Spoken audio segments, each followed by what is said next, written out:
All right, I wrote the other day, most challenges we face today have nothing to do with the Lord nor with the devil, but has to do with us making wrong choices and decisions which will cause you to reap from what you've sown.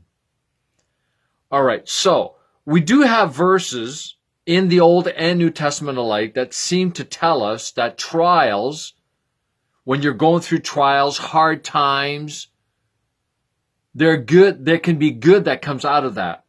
Patience, endurance, all these different attributes, and that it's true because it's in the Word.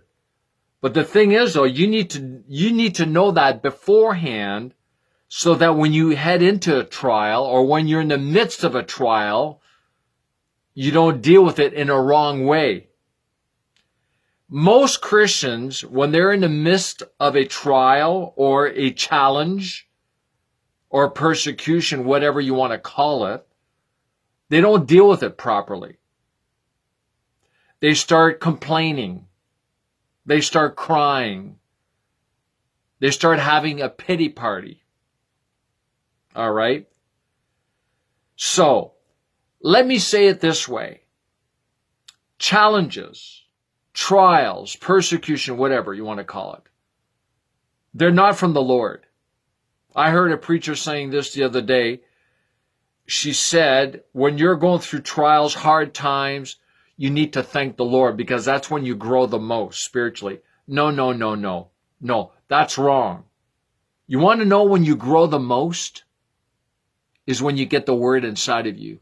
When you spend hours a day putting the Word inside of you, praying in tongues, fasting, the 5 keys, instructions of His grace. So, the other one is not only blaming God. We have people that blame the devil. And there are times when it is the devil. It is. But we need to recognize something here regarding the law of sowing and reaping. When you make a bad choice, don't go blaming God. Don't go blaming the devil. You made the wrong choice. You made a bad decision. That's a type of bad sow. That's a type of bad seed. So if you make a bad choice, you make a bad decision, and you expect to have a good harvest or good consequence, that's ridiculous. That's stupidity. So you have to look at your life. This is kind of taught in context with self-examination. You have to look at your life. How did I get here? What did I do? You got to look at yourself first before anything else, before anybody else. You got to look at yourself first.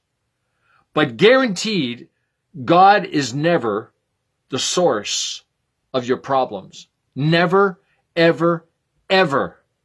You got to get that straight. You got to get that built inside of you so strong, because God is always there to help you, to guide you, to warn you. No, don't do that. No, don't go there.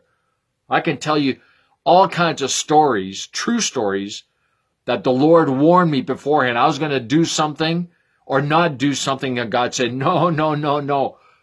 You do what you need to be doing. You do the right thing. And I did. And I'm glad I did, because you know what? I could have gotten a lot of trouble. All right? So, shalom and amen.